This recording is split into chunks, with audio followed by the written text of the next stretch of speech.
Okay, so I'd like to start first with Chris Friedrichs. He's a professor of history at the University of British Columbia, where he's taught since 1973.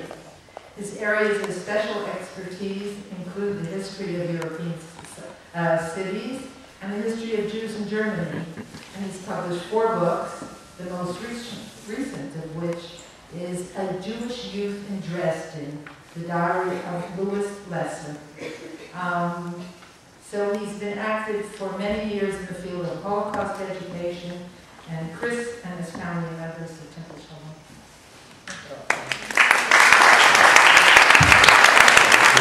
Can you hear me? Yep. So the most important thing to emphasize, the 3 of us on this panel, we may be experts on something or other, but we are not experts on aging in the sense of the very interesting talk that we've all just heard. And that particularly applies to me. I'm a beginner at aging. And so this is not from the perspective of expertise, it's from the perspective of a personal kind of discovery. I've been asked to represent the 60s. And since I'm right in the middle of that decade, I'm 65, I guess I'm as representative as anyone of the 60s. And I'm going to try, because that was my instructions, to address most of the questions on this list, all within 10 minutes. But I have to actually begin with something which is not on the list, but which, as regards the 60s, should be on the list, and that is retirement. Lots of people retire before the age of 60. Lots of people retire after, often long after, the age of 70. But in fact, for the great majority of people in our society, the 60s is the most common decade in which people seriously contemplate retirement and actually make the transition to retirement. And like all big life changes, it's a topic involving a fair bit of uncertainty and anxiety. My personal situation, and our instructions were to talk about our personal situation. My personal situation is actually a somewhat unusual one. I've been working for the same employer since I was 26 years old, University of British Columbia. After almost 35 years, I thought I knew exactly the day and the hour when I would retire. My employer had a very strict policy that members of the faculty had to retire at the end of the semester during which they turned 65. So for 3.5 decades of my life, I knew that I would retire at the stroke of midnight on the 30th of June, 2012, which would have been just a few months ago. But then a few years ago, the rules changed. We were suddenly told that we would be free to choose our own retirement date. Now, of course, freedom is a good thing. But freedom is also a burden, because you would want to retire at a time when you're still doing the job as well as you ever did, and when the people you work with will be sorry to see you go, rather than wishing you would be gone. So there is some anxiety in deciding when to retire if you are given that freedom, which a few years ago I was. So sometime within the next few years, I will simply have to pick the date, and then I will stick with it. Now, I happen to be in a job where I am an education provider. And I hope to do some more education providing on a modified scale after I retire. But I also look forward to becoming an education consumer. Now, obviously, I've been learning stuff all my life. But retirement could be the opportunity at last to learn about things that are not primarily things I'm learning about to enhance my credentials or my effectiveness as a teacher, but things to learn about just for fun. one of the things I am looking forward to about retirement.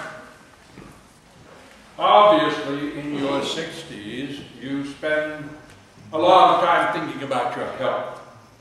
Now, most people in their 60s are still physically active, but you notice that you have more medical appointments, and you are taking more pills, and you're spending more time Googling obscure medical terms.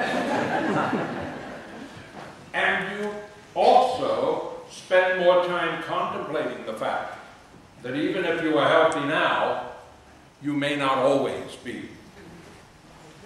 In our society, a majority of people in their 60s live together with someone. In the largest number of cases, as for myself, they're living with a spouse. And it could also be with a partner, with a companion, with a friend, with a family member. But gradually you realize that sooner or later, one of you will get sick and need care. And in fact, in all likelihood, one of you will spend some time, perhaps even years, being a caregiver, and the other will spend that time being a caregivee. Both of these roles are difficult. Both of those roles take a good bit of patience and tact and tolerance. But you don't know who will be which, and you don't get to choose. Many decades ago, my wife and I figured out that she was better at cooking and I was better at cleaning up. So we kind of divided things up that way. But you don't get to sit down and say, well, I would be the better patient and you would be the better caregiver, so let's plan it that way. You just don't know. You spend a fair bit of your 60s realizing that something will take place that you cannot possibly anticipate or plan for. So all you can do is have a sufficiently strong relationship and see what happens. In fact, this is something that couples or partners or companions in their 60s rarely discuss openly. By contrast, people in their 60s do seem to spend endless amounts of time discussing question 4. Discussing question 4 on the list, yes. By discussing their living arrangements, typically around the issue of staying where they are, or moving somewhere else, or moving into something else. And people in their 60s spend a lot of time explaining and justifying what they either decided or not decided about this housing question to their friends and relatives and to themselves. So I'm obliged by the list of questions to give you my answer, or our answer. My wife and I bought a house in 1974. We didn't have a lot of money. We simply bought whatever house we could afford. And we're still there. When we were raising kids, the house often seemed too small. Now that they've left home, it seems not too large, but just about right.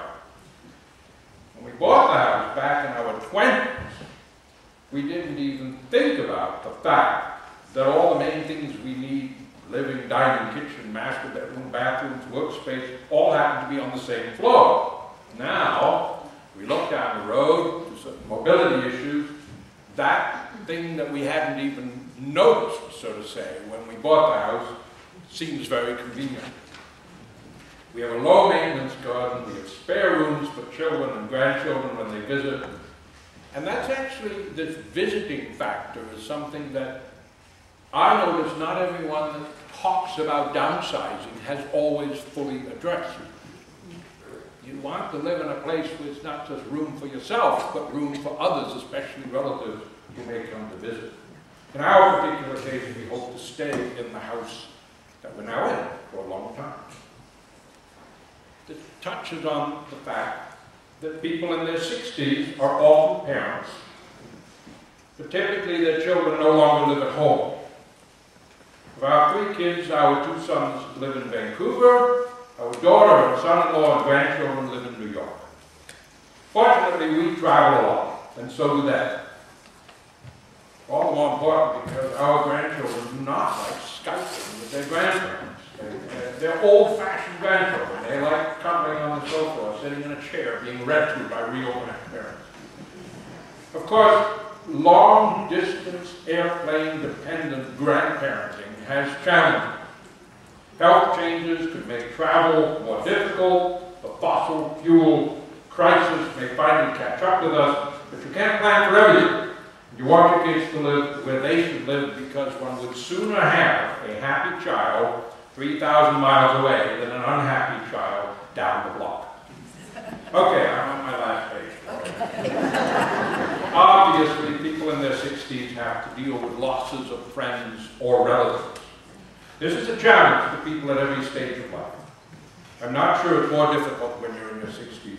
What does change is that you spend more time contemplating your own mortality. It doesn't start in the 60s. I had started realizing in my 40s that I had already probably lived more than half of my life. The fraction keeps moving. But even so, I think there is a different way that different people think about mortality, because if you happen to have children or grandchildren, the amount of time and anxiety you devote to thoughts about your own mortality tends to be diminished by the amount of time you spend being anxious about things that could happen to your children or grandchildren. The amount of anxiety is about the same, it's just distributed differently. And of course, speaking for myself, I have one parting thought about this. Obviously, mortality is one of the most dauntingly terrible concepts one must ever contemplate. But for me, there's only one intellectual concept that is even more terrible to contemplate than mortality, and that is its opposite. Remember, the opposite of mortality is not just a little more time. The opposite of mortality is immortality. And the implications of that concept are truly frightening. I mean, after the first 100,000 years, what to do? Simple fact is, sooner or later, your time is up.